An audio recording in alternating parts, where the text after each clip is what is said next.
Welcome, everybody, to another episode of the Arseholics. Thank you for tuning in. Unfortunately, Nero couldn't join us today, but we have Raj, Aaron, and boys, how's it going? We all good? Evening. Good evening, mate. How's it going? Chelsea's still winning 1-0. Chelsea's still winning, yeah. We'll see what happens with that. Quite interesting last 20 or so minutes. Aaron wearing blue during a Chelsea game. Wow. Yeah, I'm just not sure who I want to win this one, actually. But yeah, we'll see. Yes, we will. So, following our win against Leicester at the weekend, we've had a nice break, a week off, and we'll be facing Burnley in the early kickoff on Saturday. So, keen to get your guys' thoughts on how you think this one's going to play out and how you think Arsenal are going to fare.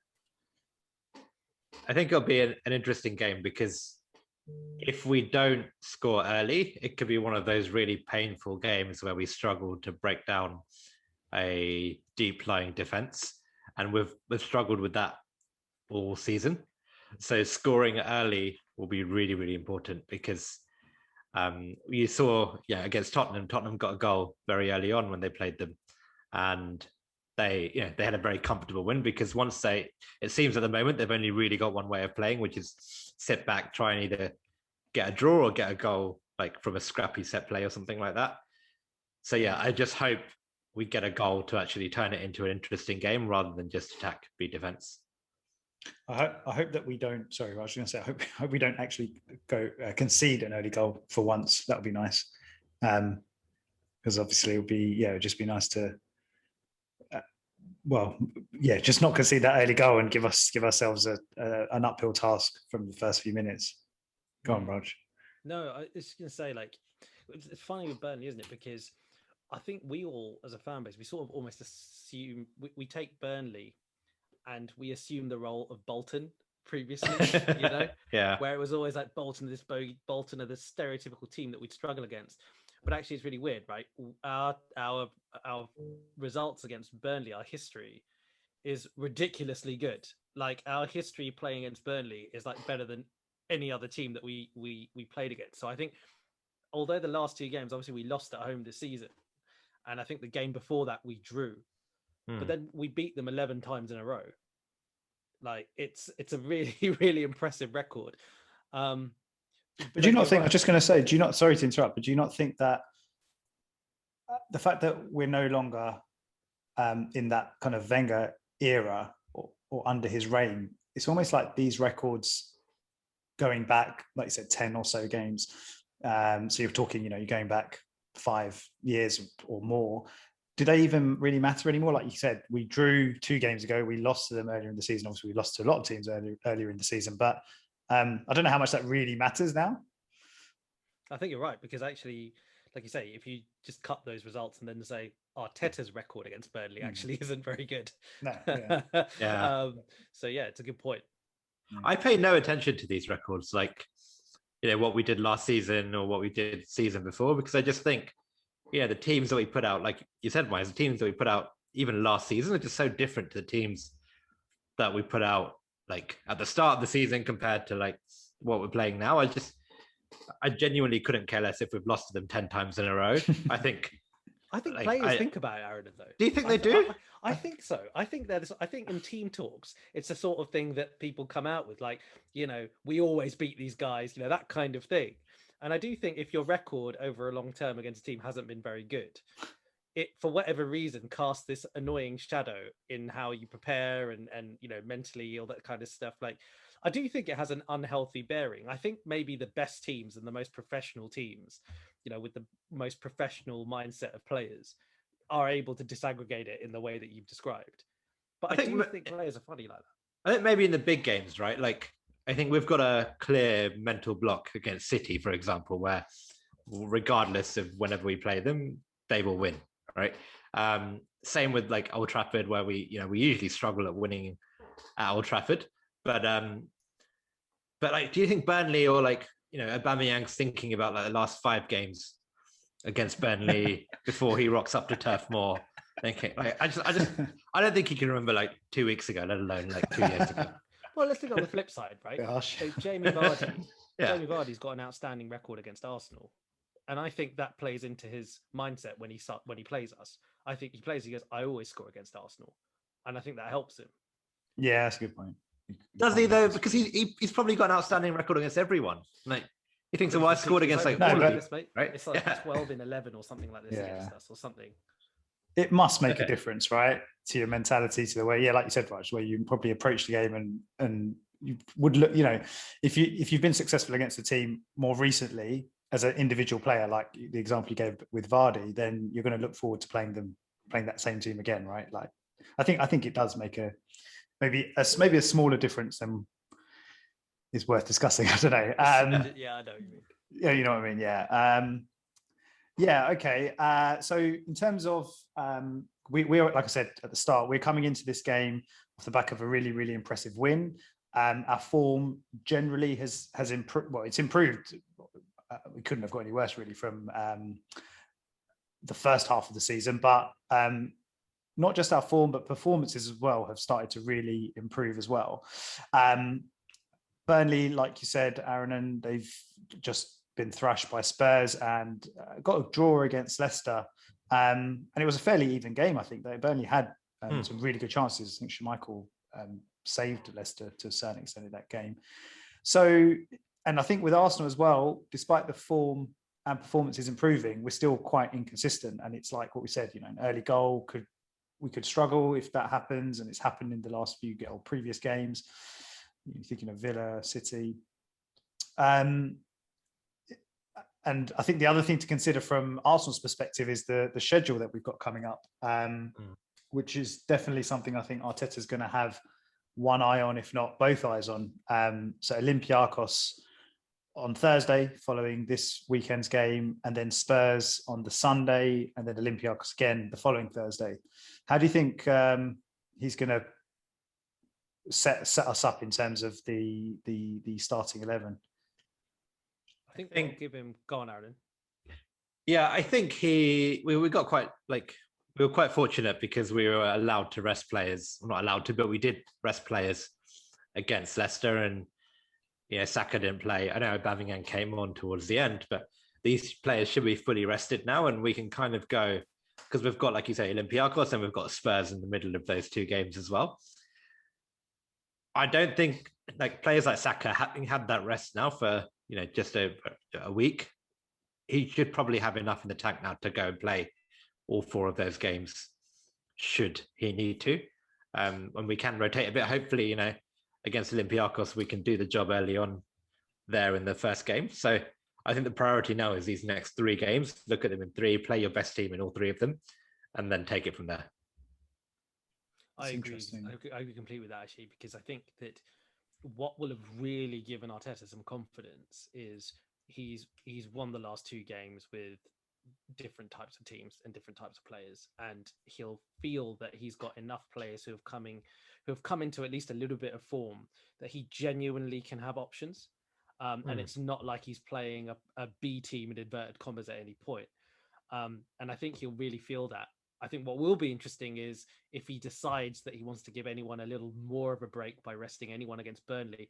But I don't think he will. I think it's going to be close to what Aaron says, in that I think he's probably going to feel that he can play his best team at all times over these games. But what I think will give him the confidence to do that is I think he knows that if someone ends up looking a bit tired, or if he does need to, if someone does pick up an injury, he can confidently bring someone else in, because he knows that they're also in a bit of form. So on that note, right, if Smith Rowe is still injured, who would you start? I assume on the left, or if you assume Saka's starting on the right, and Erdegaard's playing, who would you pick to replace Smith Rowe on the left, or would you do something completely different? Good question. I mean, I probably wouldn't do something completely different. But I think that Pepe has shown he can play very well on the left, right? And although his majority of his career has been on the right, he looks like he's pretty decent on the left. I also think that we'll probably just see some more fluidity in that three. There'll have to be. I think he'll try and utilize Willian as well, because Willian has played quite well the last couple of games. It'll be really interesting to see what he does with Martinelli over the next few games, if he feels that he can call upon him now, or does he feel that it's better for him to rely on the players that have been performing over the last couple of games? I actually think Willian will start. I think, he's mentioned in the past, right? Like he prefers to play Pepe when there's a bit of space behind the defense and someone to run in behind. Whereas I think he likes Willian because he's the type of player who can come inside, can supposedly control the ball a bit better and play and build up the play. And with Smith Rowe out, I think he'd want a bit more control of that midfield. I think we'll probably go for Willian on the left, Saka on the right, and then Ødegaard in the middle. So it's quite interesting actually, because I came into this probably thinking slightly differently, and my thinking was maybe he was pleasantly surprised with the performance, the reserves, they're not the reserves, but the team that he put out against Leicester, the performance that they put in, and I think it might, I don't know, could be wrong, but I think it might have given him a good amount of confidence to play that same front four again. Obviously, ESR is likely to be injured, so yeah, that's an enforced change. But I wouldn't be that surprised if he rests Saka and Aubameyang again. I think the fact that he played that weakened lineup against Leicester and it paid off, or it worked out in the end. I think that signaled to us what he prioritizes, and I think Burnley are a much weaker team than Leicester, in terms of league position. And okay, we lost to them earlier in the season, but from what I remember, we dominated that game in terms of probably having most of the ball and probably created some decent chances. But again, that was during that period of our season when that final third just wasn't happening. So I wouldn't be that surprised if he sort of wraps Saka in cotton wool for this one, knowing that there's going to be 3 huge games following that. And obviously, if, for example, he plays Saka and he gets injured or something, if he gets injured basically from the Burnley game and then he's out for the following 3 games, which the Olympiacos games are pretty much season defining. Like every Europa League round is pretty much season defining for us. So yeah, it will be really interesting. But yeah, I think he might go with quite a similar team to what he put out against Leicester. Problem is, Miles, don't you think that if he does rest Saka in the way that you suggested may be possible, then that would be 2 weeks between games for Saka.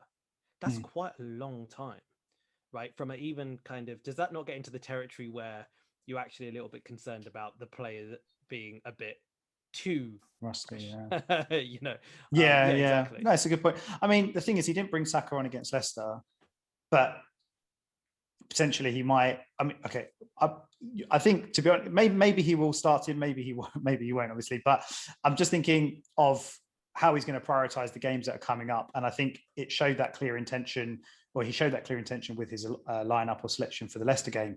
And there's always the option of bringing him off the bench depending on how the game's going. And I don't know. I think at that age, when you're, is he 19?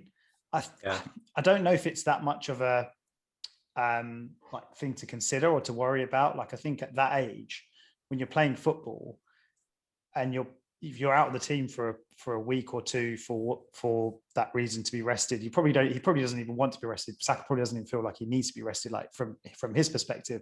And I think it's one of those where he'll just be raring to go for the next game, whichever game that is. And I think at that age, I don't know if it matters that much. I think he seems like the kind of player that's just so switched on as well mentally, that he'll just be ready to come in and do what he's been doing all season for us. So it's an interesting one. Yeah. It is going to be really interesting. A little bit with that is that, Jack Wilshere gave that interview recently, didn't he? Where he basically said, one of the regrets that he has when he looks back on his Arsenal career is not listening to the physios earlier. So he was always basically like, I'm completely fine, I'm ready to play. And he genuinely felt he was. And physios were saying to him, look, I think you need to take it a little bit easy. Are you sure you're okay? Are you sure this feels right? And he basically was like, no, I'm good. And I think that, no offense to Jack, I think that Saka seems like a bit more intelligent, maybe. There's something about Saka which comes across, I think, a little bit more intelligent and aware. But he's still a kid. Mm. And there's that naivety, there's that inexperience of his own body. So I agree with you, Miles, in the sense that I imagine that he probably feels fine. Yeah. And I trust that we try and I trust that we're managing him the right way. I do. But I also think that he'll wonder, we'll probably look what's happened to Leicester recently as well and think, actually, you lose the game and it can have real impacts on the next game, even if it's in a completely different competition. And if we beat Burnley, it's going to not only actually be quite important for the Premier League, but I think, that will give us momentum going into the Olympiacos game. I think the worst thing that can happen is us losing against Burnley. Would Arteta regret it if we lost against Burnley and he rested players in inverted commas? Yeah. It's a fair point. Yeah. So the team lineup will be interesting. Obviously, and I guess the other thing to consider is it's likely to be quite a physical game. And it kind of ties into what I was saying about, I don't know if it increases the chances of a player getting injured from a sort of a bad tackle almost. But if you think about it from that kind of angle, then he might want to just protect Saka, at least for the majority of the game, or not start him, sorry. So it will be really interesting to see what happens. And I think the other interesting thing that we'll see with the team lineup, or I'm looking forward to seeing, is the centre backs that he picks as well, because obviously Holding's going to be back. We were talking about this last time. What is his favourite pairing? And Aaron, and I think it was you that mentioned about Holding's aerial ability for a game like this is probably going to be really important. So I wouldn't be surprised to see him come back in.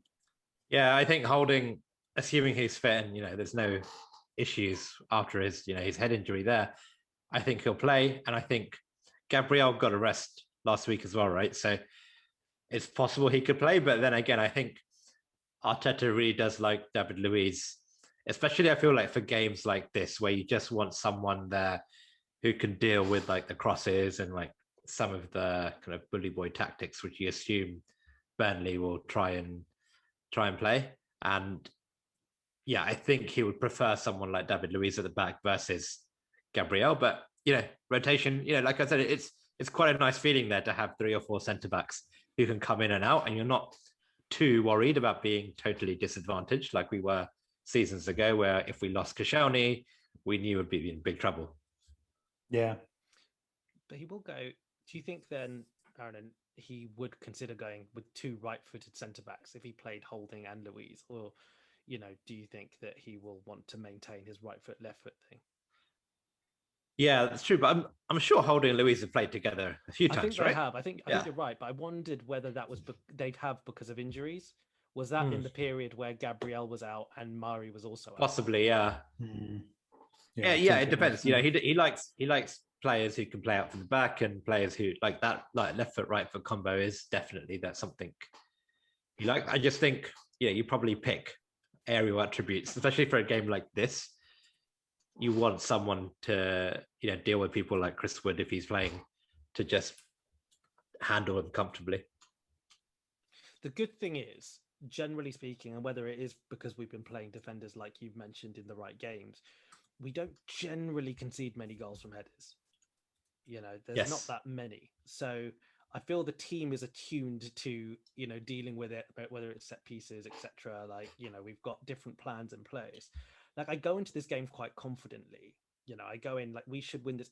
In theory, will we have to prepare much differently than how we prepared for Leicester, knowing that Leicester also sat back for portions, for pretty much the majority of the game? And do we have to kind of assume a very similar attacking intent? And in terms of how we go forward, is it a similar plan? So at least it's not necessarily light years difference, between the preparation for the last game and this one. And I do feel pretty confident about it. But I think every time I felt confident about Arsenal this season, that's when it's gone wrong. Yeah. Yeah. And I think so. Yeah. In terms of how we think this game is going to go, then Roger said you're feeling confident, which hopefully brings us some luck as well. What do you think the result's going to be? I'm gonna go. I'm gonna go really bullish. I'm gonna go 3-0. Wow. Yeah, it's confident. Aaron?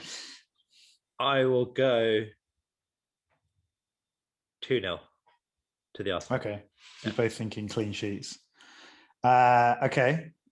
Yeah, I think it'll be a full house and I'll go for a win as well. I think it will be 2-1. But yeah, I think it's a game that we definitely should win. Got pretty much a fully fit squad to pick from. We've had more rest than them this week, which I think could make a big difference. And like we've been saying, you know, the players that were on the kind of fringe of the first team earlier in the season are now, you know, seem to be performing. So yeah, hopefully come out of Saturday with a win. It'll be a nice way to start the weekend. Well, and if we win, and you know the game right now stays as it is, it's 1-0 Chelsea. If we win, we go on the same games played as Liverpool with 3 games behind them, 3 points behind them. That's pretty impressive. That is quite impressive. I don't know if that's impressive for us or just terrible for Liverpool. I think it's a bit of both. It's a bit of both. If you go back to November, there was no chance of us ever even considering that. So yeah. Yeah, I mean, think about obviously finishing 8th last season, and we discussed the potential of will they sack Arteta this season in patches. Yeah. And if you then look at it now and you think this is the reigning champions, and we're potentially going to be within 3 points of them. You're right. I think there's something that we should take from that, but also, Liverpool, what has happened to them? I think it's too basic to just say injuries. I think this has been some kind of catastrophic mental failure in some respect, but it's been a weird season, I guess, hasn't it? It has. Yeah, I think we play them fairly soon, don't we? In a couple of weeks, yeah. Yeah. We've got Spurs, then we've got West Ham, and then I think Liverpool. So it's a Europa League 6-pointer then. Yeah, I think annoyingly there's an international break coming up somewhere in between all that as well. Okay. But it's not far off. Very interesting. Yeah. Let's see what happens with that game as well. Okay, boys.